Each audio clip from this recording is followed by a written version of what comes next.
Sa ngalan ng Ama at ng Anak at ng Espiritu Santo, Amen. sumainyo ang Panginoon. At sumairi. Mga kapatid, aminin po natin ang ating mga kasalanan upang tayo'y maging marapat gumanap sa banal na pagdiriwang. Inaamin ko sa makapangyarihang Diyos At sa inyo, mga kapatid, na lubha akong nagkasala sa isip, sa salita, sa gawa, at sa aking pagkukulang. Kaya'y sinasamo ko sa mahal na Birhen Maria, sa lahat ng mga anghel at mga banal, at sa inyo, mga kapatid, na ako'y panalangin sa Panginoong ating Diyos. Kaawaan tayo ng makapangyarihang Diyos, patawarin tayo sa ating mga kasalanan at patnubayan tayo sa buhay na walang hanggan. Amen. Panginoon, kaawaan mo kami. Panginoon, kaawaan mo kami. Kristo, kaawaan mo kami. Kristo, kaawaan mo kami. Panginoon, kaawaan mo kami. Panginoon, kaawaan. Manalangin tayo. Ama naming makapangyarihan, nililingap mo ang mga walang inaasahan kung hindi ikaw. Hindi maidarangal at hindi magiging banal ang sinumang sa iyo ay napapawalay. Dagdagan mo ang iyong kagandahang loob sa amin upang sa iyong pamumuno at pangangasiwang magiliw, mapakinabangan namin ang mga biyaya mo sa lupa bilang pagkakamit na namin sa makalangit mong pagpapala sa pamamagitan ni Jesucristo kasama ng Espiritu Santo magpa sa walang hanggan. Amen. Pagbasa mula sa aklat ng Exodo. Noong mga araw na iyon, si Moises ay bumaba na ng bundok. Dala niya ang 2 tapyas na batong kinasusulatan ng mga utos na ang Diyos mismo ang sumulat. Nang pabalik na sila, narinig ni Josue ang sigawan ng mga tao. Sinabi niya kay Moises, "Parang may digmaan sa kampo. Ang narinig ko'y hindi sigaw ng tagumpay o ng pagkatalo, kundi awitan," sagot ni Moises. Nang sila'y malapit na sa kampo, nakita ni Moises ang guya at ang mga taong nagsasayawan. Dahil dito, nagalit siya. Ibinilibag niya sa paanan ng bundok ang mga tapyas na bato at ito'y nadurog. Kinuha niya ang guya at sinunog.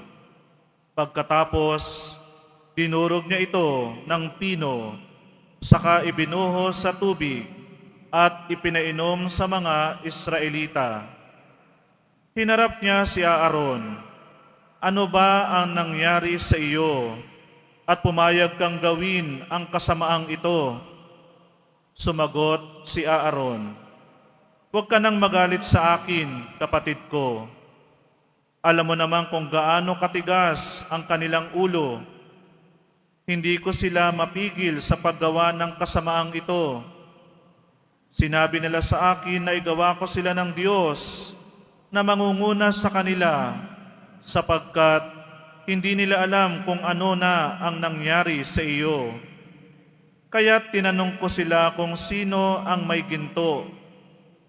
Ibinigay nila sa akin ang mga alahas.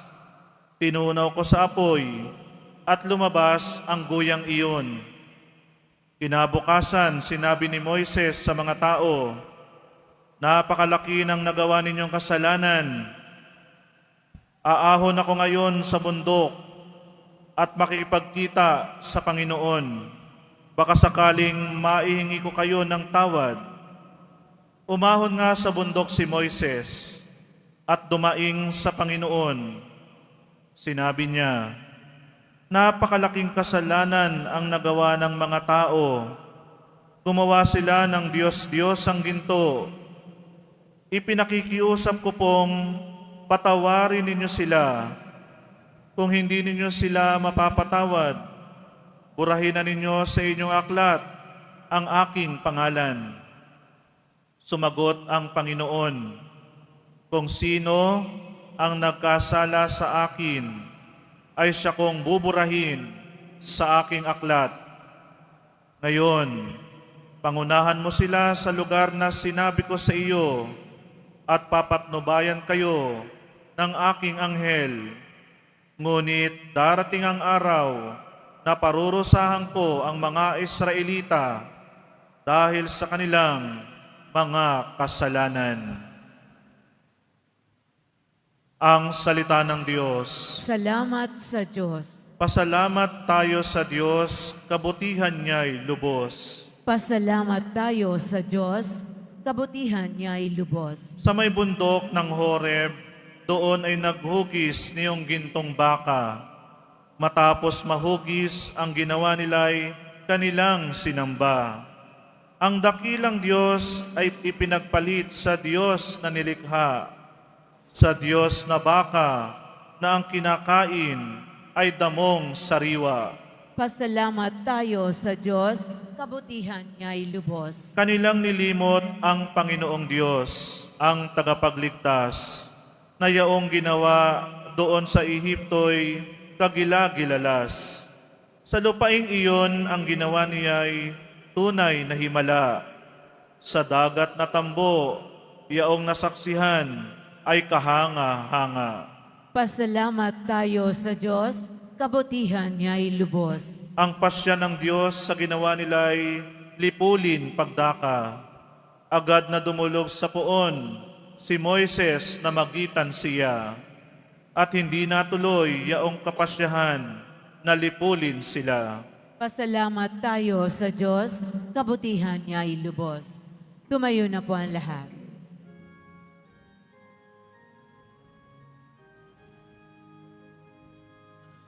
Hallelujah, hallelujah, hallelujah, hallelujah.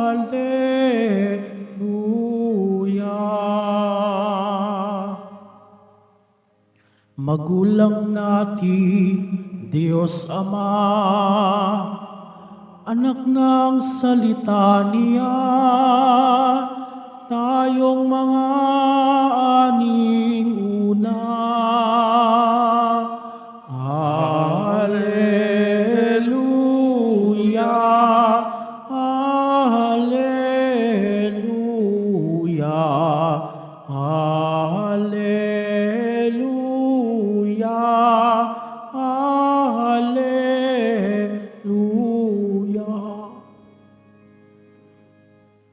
Sumainyo ang Panginoon. At sumairi. Ang mabuting balita ng Panginoon ayon kay San Mateo. Papuri sa iyo, Panginoon. Noong panahong iyon, isa na namang talinhaga ang inilihad ni Jesus sa mga tao. Ang paghahari ng Diyos ay katulad nito. May isang taong nagtanim ng isang butil ng mustasa sa kaniyang bukid. Pinakamaliit ito sa lahat ng binhi. Ngunit kapag natanim na at lumago ay nagiging pinakamalaki sa lahat ng puno ng gulay. Ito'y nagiging punong kahoy. Ano pat napapamugaran ng mga ibon ang mga sanga nito. Nagsalaysay pa siya ng ibang talinhaga. Ang paghahari ng Diyos ay katulad ng lebadura na inihalo ng isang babae sa 3 takal na harina at umalsa ang buong masa. Sinabi ni Jesus sa mga tao ang lahat ng ito sa pamamagitan ng mga talinhaga at wala siyang sinabi sa kanila nang hindi gumagamit ng talinhaga. Ginawa niya ito upang matupad ang sinasabi ng mga propeta. Magsasalita ako sa kanila sa pamamagitan ng mga talinhaga. Ihahayag ko sa kanila ang mga bagay na nalilihim mula ng likhain ang sanlibutan. Ang mabuting balita ng Panginoon. Pinupuri ka namin, Panginoong Hesukristo. Magsiupo muna tayong lahat. Magandang umaga po sa inyong lahat, mga kapatid kay Kristo. Sa lahat po ng ating mga taga-subaybay sa iba't ibang online platforms, at sa lahat ng ating mga kadiboto sa iba't ibang panig ng Pilipinas at maging sa buong mundo kung saan tayo ay naaabot ngayon ng ating live streaming. Mapayapang umaga din po sa inyong lahat. Purihin at dakilain natin ang ating Panginoon, ang mahal na poong Jesus Nazareno. Mga kapatid kay Kristo at mga kadiboto, malugod po namin kayong tinatanggap sa Basilica Minor at Pambansang Dambana ni Jesus Nazareno. Sinasaad sa ating ebanghelyo ngayon ang parabola tungkol sa paghahari ng Diyos. Una, tungkol sa butil ng mustasa at ang ikalawa ay ang lebadura. Sinasabi dito na ang paghahari ng Diyos ay katulad ng isang butil na mustasa. Ang butil pong ito ay napakaliit, subalit kapag lumago, nagiging pinakamalaking puno. Ang kaharian ng Panginoon ay katulad din ng babaeng naghalo ng 3 takal ng harina upang gumawa ng lebadura. Ano po ang nangyari? Ito ay umalsa. Ano po ang ibig sabihin ng 2 talinhagang ito? Napakasimple lang po. Ipinapahiwatig ng 2 parabola ang tungkol sa paglago ng kaharian ng Diyos. Ito ay nagsisimula sa maliliit na bagay hanggang ito ay lumaki at lumaganap. Kaya wag po nating mamaliitin ang mga maliliit. Uulitin ko po, wag nating mamaliitin ang maliliit.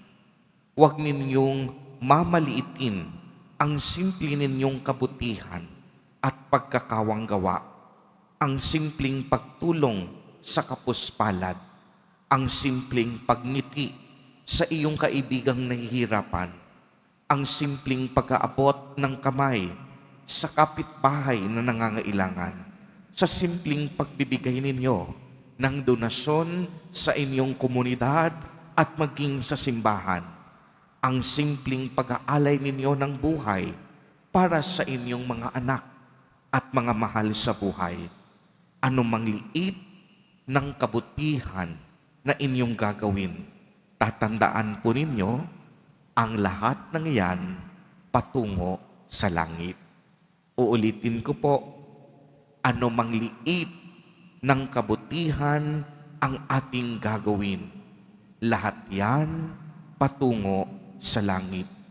Yung maliliit na kabutihan na ginagawa natin, lalago yan upang mamayagpag ang paghahari ng Diyos.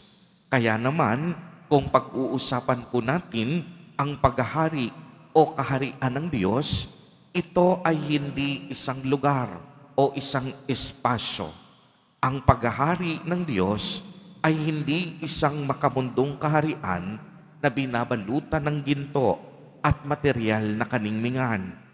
Ang kaharian ng Diyos o ang paghahari ng Diyos ay ang aktibo at buhay na presensya ni Kristo sa ating mga puso, kung saan mayroong pagmamahalan, katarungan, kagalakan, at kapayapaan. Ang kaharian ng Diyos ay nasa ating piling kung ang mga nabanggit na pagmamahal, kagalakan, katarungan, at kapayapaan ay isinasagawa natin. Ito po yung tinatawag natin dito sa lupa pa lamang, that the kingdom of God is here and not yet. Narito ang paghahari ng Diyos.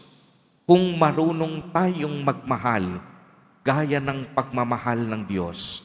Kung nagagalak tayong gumagawa ng mabuti.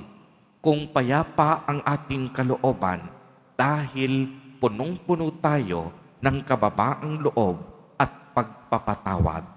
Subalit ang finale, o ang kabuuan at kahustuhan ng kaharian ng Diyos ay ating mararanasan at mararamdaman sa katapusan ng mundo, sa muling pagbabalik ni Jesus Nazareno.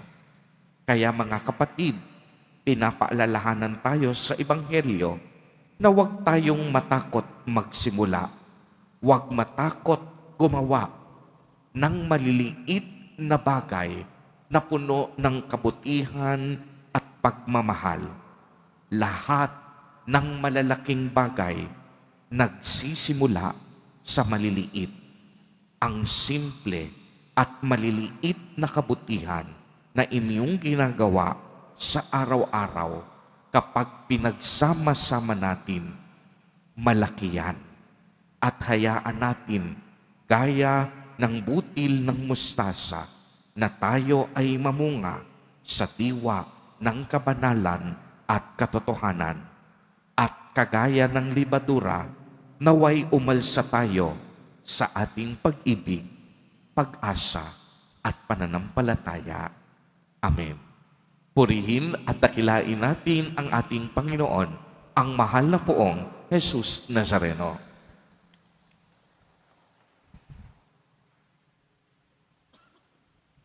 Tumayo na po ang lahat.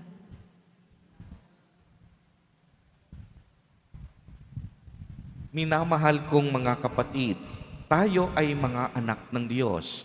Subalit sa mapagkumbabang loob na panalangin, lumapit tayo sa Kanya bilang mga lingkod ng kaharian na naglalayon lamang na gawin ang ating tungkulin. Sa bawat panalangin ang itutugon, Panginoong Diyos, umunlad nawa kami sa iyong biyaya. Panginoong Diyos, umunlad nawa kami sa iyong biyaya. Ang mga Kristiyano at lahat ng nagpapahayag ng pananalig kay Kristo, naway umunlad sa pananampalataya at pag-ibig sa isa't isa bilang tanda ng paghahari ng Diyos. Manalangin tayo. Panginoong Diyos, umunlad nawa kami sa iyong biyaya. Ang ating personal na pananampalataya, naway umunlad at lubos nating kilalanin ang ating pansandig sa Diyos. Manalangin tayo. Panginoong Diyos, umunlad nawa kami sa iyong biyaya. Ang mga nanlamig sa pananampalataya at nawala na ng pag-asa at puno ng agam-agam, naway mabiyayaan ng bagong sigla upang panibaguhin ang kanilang pagtatalaga kay Kristo. Manalangin tayo. Panginoong Diyos, umunlad nawa kami sa iyong biyaya. Ang mga nagdurusa naway patuloy na manalig sa Diyos sa gitna ng hindi magandang kalusugan at karamdaman. Manalangin tayo. Panginoong Diyos, umunlad nawa kami sa iyong biyaya. Ang mga yumao na naglingkod sa Panginoon sa kanyang kaharian dito sa lupa, naway tanggapin sa buhay na walang hanggan. Manalangin tayo. Panginoong Diyos, umunlad nawa kami sa iyong biyaya. Ama naming Diyos, batid naming wala kaming magagawa kung aasa lang kami sa aming sarili. Tulungan mo nawa kaming matibay na kumapit sa iyo sa pananampalataya. Hinihiling namin ito sa pamamagitan ni Kristo na aming Panginoon. Amen. Magsiupo ang lahat.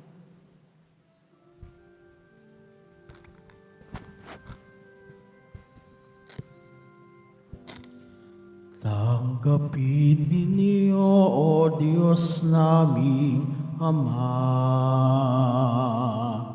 na kayanan naming alay sa inyo.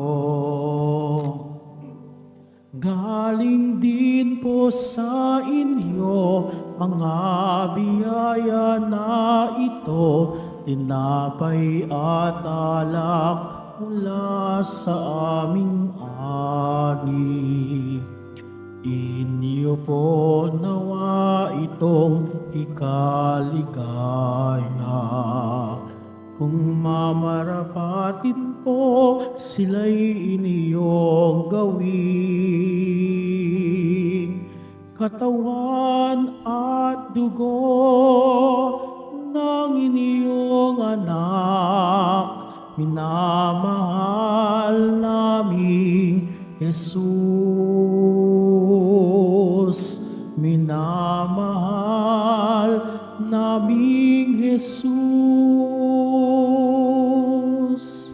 Sumayo po ang lahat.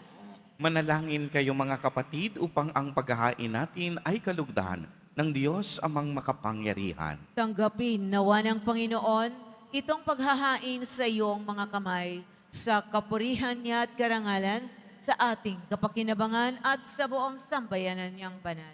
Ama naming lumikha, tanggapin mo ang mga alay na sa iyo rin nagmumula at ngayoy aming ginaganap sa iyong dambana upang sa aming ginaganap na pagdiriwang ang iyong paglingap ay magtaguyod sa tanan at magpabanal sa aming pamumuhay sa kasalukuyan at mag-akay sa amin sa ligayang walang katapusan sa pamamagitan ni Jesucristo kasama ng Espiritu Santo magpa sa walang hanggan. Amen. Sumainyo ang Panginoon. At sumaiyo rin. Itaas sa Diyos ang inyong puso at diwa. Itinaas na namin sa Panginoon. Pasalamatan natin ang Panginoong ating Diyos. Marapat na siya ay pasalamatan. Ama naming makapangyarihan, tunay ngang marapat na ikaw ay aming pasalamatan. Pinagbibigyan mong ito'y aming maihayag, kahit na ito'y walang anumang maidaragdag sa kadakilaang sa iyo ay likas. Sa pagpupuri namin ang nakikinabang ay kami ring iyong pinakikiharapan sa pamamagitan ng iyong anak na minamahal. Kaya kaisa ng mga anghel na nagsisiawit ng papuri sa iyo nang walang humpay sa kalangitan, kami nagbubunyi sa iyong kadakilaan. Santo, Santo, Santo, Panginoong Diyos ng mga hukbo, napupuno ang langit at lupa ng kadakilaan mo, o sana sa kaitaasan. Pinagpala ang naparirito sa ngalan ng Panginoon, o sana sa kaitaasan. Lumuhod po tayo. Ama naming banal, ikaw ang bukal ng tanang kabanalan. Kaya't sa pamamagitan ng iyong Espiritu ay gawin mo pong banal ang mga kaloob na ito upang para sa amin ay maging katawan at dugo ng aming Panginoong Jesucristo. Bago niya pinagtiis ang kusang loob na maging handog, hinawakan niya ang tinapay, pinasalamatan kaniya, pinagati-hati niya iyon, iniabot sa kaniyang mga alagad at sinabi, "Tanggapin ninyong lahat ito at kanin. Ito ang aking katawan na ihahandog para sa inyo."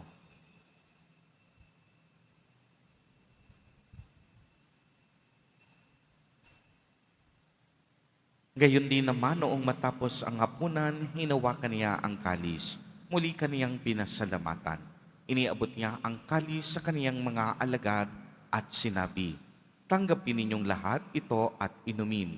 Ito ang kalis ng aking dugo, ng bago at walang hanggang tipan, ang aking dugo na ibubuhos para sa inyo at para sa lahat sa ikapagpapatawad ng mga kasalanan.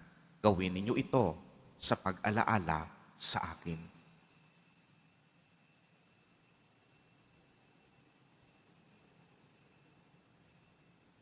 Tumayo na po tayo.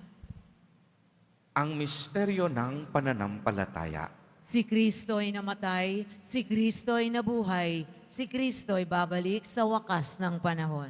Ama, ginagawa po namin ngayon ang pag-alaala sa pagkamatay at muling pagkabuhay ng iyong anak. Kaya't iniaalay namin sa iyo ang tinapay na nagbibigay buhay at ang kalis na nagkakaloob ng kaligtasan. Kami po'y nagpapasalamat dahil kami iyong minarapat na tumayo sa harap mo para maglingkod sa iyo. Isinasamo namin na kaming magsasalo-salo sa katawan at dugo ni Kristo ay mabuklod sa pagkakaisa sa pamamagitan ng Espiritu Santo. Ama, lingapin mo ang iyong simbahang laganap sa buong daigdig. Puspusin mo kami sa pag-ibig kay isa ni Leon na aming Papa at ni Jose na aming Obispo at ng Tanang Kaparian. Alalahanin mo rin ang mga kapatid naming nahimlay nang may pag-asang sila'y muling mabubuhay. Gayon din ang lahat ng mga pumanaw. Kaawaan mo sila at patuloyin sa iyong kaliwanagan. Kaawaan mo at pagindapatin kaming lahat na makasalo sa iyong buhay na walang wakas, kay isa ng mahal na Birheng Maria na Ina ng Diyos, ng kabiyak ng puso niyang si San Jose, kaisa ng mga apostol at ng lahat ng mga banal na namuhay dito sa daigdig ng kalugod-lugod sa iyo, maipagdiwang nawa namin ang pagpupuri sa ikararangal mo sa pamamagitan ng iyong anak na aming Panginoong Heso Kristo. Sa pamamagitan ni Kristo, kasama niya at sa Kaniya, ang lahat ng parangal at papuri ay sa iyo, Diyos amang makapangyarihan, kasama ng Espiritu Santo, magpa sa walang hanggan. Amen. Sa tagubilin ng mga nakagagaling na utos at turo ni Jesus na Panginoon natin na Diyos, ipahayag po natin ng lakas loob. Ama namin, sumasalangit ka. Sambahin ang ngalan mo, mapasa amin ang kaharian mo, sundin ang loob mo dito sa lupa para nang sa langit. Bigyan mo kami ngayon ng aming kakanin sa araw-araw at patawarin mo kami sa aming mga sala para ng pagpapatawad namin sa nagkakasala sa amin at huwag mo kaming ipahintulot sa tukso at iadya mo kami sa lahat ng masama. Hinihiling namin na kami iadya sa lahat ng masama, pagkalooban ng kapayapaan araw-araw, iligtas sa kasalanan at ilayo sa lahat ng kapahamakan, samantalang aming pinananabikan ang dakilang araw ng pagpapahayag ng tagapagligtas naming si Heso Kristo. Sapagkat iyong kaharian at ang kapangyarihan at ang kapurihan magpakailanman. Amen. Panginoong Heso Kristo, sinabi mo sa iyong mga apostol, kapayapaan ang iniiwan ko sa inyo, ang aking kapayapaan ang ibinibigay ko sa inyo. Tungayan mo ang aming pananampalataya at huwag ang aming mga pagkakasala. Pagkalooban mo po kami ng kapayapaan at pagkakaisa ayon sa iyong kalooban, kasama ng Espiritu Santo, magpa sa walang hanggan. Amen. Ang kapayapaan ng Panginoon ay laging sumainyo. At sumayo rin. Magbigayan po tayo ng kapayapaan sa isa't isa. Kordero ng Diyos na nag-aalis ng mga kasalanan ng sanlibutan, maawa ka sa amin. Kordero ng Diyos na nag-aalis ng mga kasalanan ng sanlibutan, maawa ka sa amin.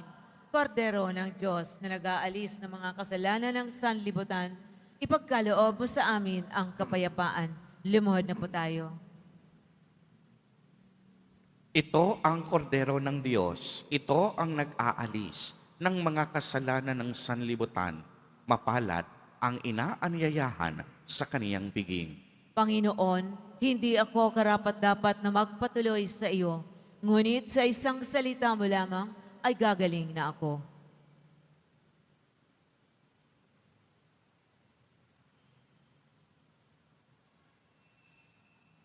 Para sa lahat ng tatanggap ng banal na sasagot po tayo ng amen pagkasabi ng pari o ng lay minister ng katawan ni Kristo at isubo agad sa bibig bago umalis sa harapan ng pari o lay minister. Sumunod pa tayo.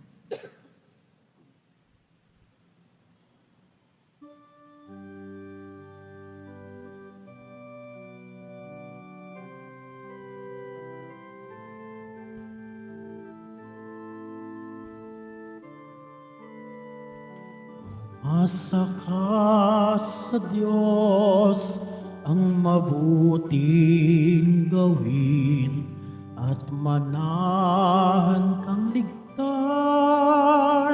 sa lupain. Sa Diyos mo hanapin ang kaligayahan at pangarap mo ay makakamtan.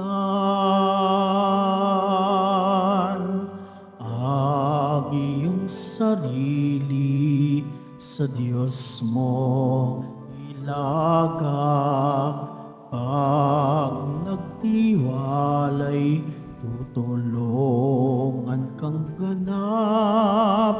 Ang kabutihan mo ay magliliwanag katulad ng araw kung tanghaling tapat.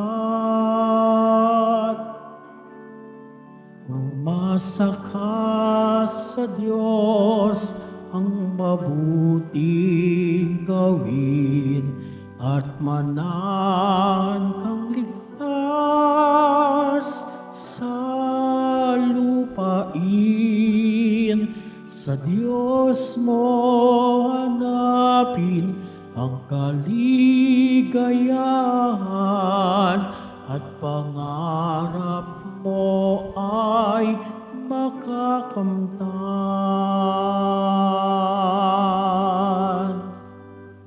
Mga kadeboto, mabibili pa rin po sa ating parish office ang Nazareno images, Nazareno medallion at ang Nazareno novena and prayer booklet in English or Tagalog.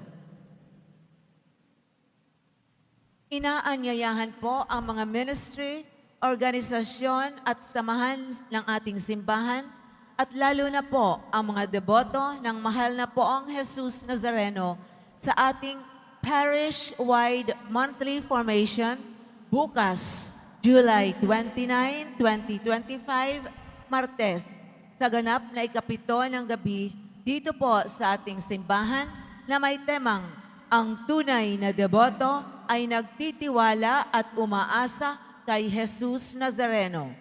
Ang ating tagapagsalita ay walang iba kundi si Reverend Father Norman Gandia, Parochial Vicar, National Shrine and Parish of Our Lady of Loreto, Sampaloc, Manila. Makiisa po tayo. Pagkatapos ng misa, wiwisikan po ang lahat ng banal na tubig. Pinakikiusapan ng lahat na manatili lamang muna sa inyong mga lugar. Tanging sa Quezon Boulevard o sa Plaza San Juan lamang ang labasan ng lahat. Sumunod po tayo. Maraming salamat po sa inyong pagdalaw at pagsisimba sa Basilica Minor at Pambansang Dambana ni Jesus Nazareno. Tumayo na po tayo. Manalangin tayo. Ama naming mapagmahal, pinagsaluhan namin sa banal na pakikinabang ang alaalang walang kupas ng iyong anak na nag-alay ng sarili niyang buhay para sa aming kaligtasan. Ipagkaloob mong ito ay magdulot ng pag-unlad sa ipinamana niya sa aming pagliligtas bilang tagapamagitan kasama ng Espiritu Santo magpa sa walang hanggan. Amen. Sumainyo ang Panginoon. At sumayo rin. Mahal na poong Jesus Nazareno, inihayag mo sa pamamagitan ng krus ang walang maliw na pag-ibig ng Diyos sa sangkatauhan. Pakinggan mo ang kahilingan, lalo na para sa nangangailangan ng iyong tulong at awa. Makamtanawa namin ang iyong kasagutan na may utang na loob na tinatanaw. Basbasan din po ninyo itong mga imahe at dasalan upang lalo kaming manalangin at magtiwala. Sa pamamagitan ng bendisyon na ito, naway lalo kaming maging mapaglingkod, masunurin at tapat sa iyo na aming maluwalhating Panginoon, magpa sa walang hanggan. Amen. At pagpalain po kayong lahat at ng inyong buong pamilya ng makapangyarihang Diyos, Ama, Anak, at Espiritu Santo. Amen. Humayo kayong taglay ang pag-ibig at kapayapaan ng poong Jesus Nazareno. Salamat sa Diyos.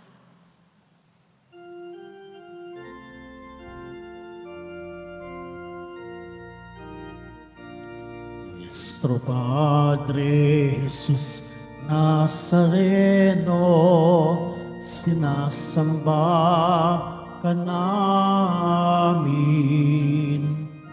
pinipinto ka namin, aral mo ang aming buhay at kaligtasan.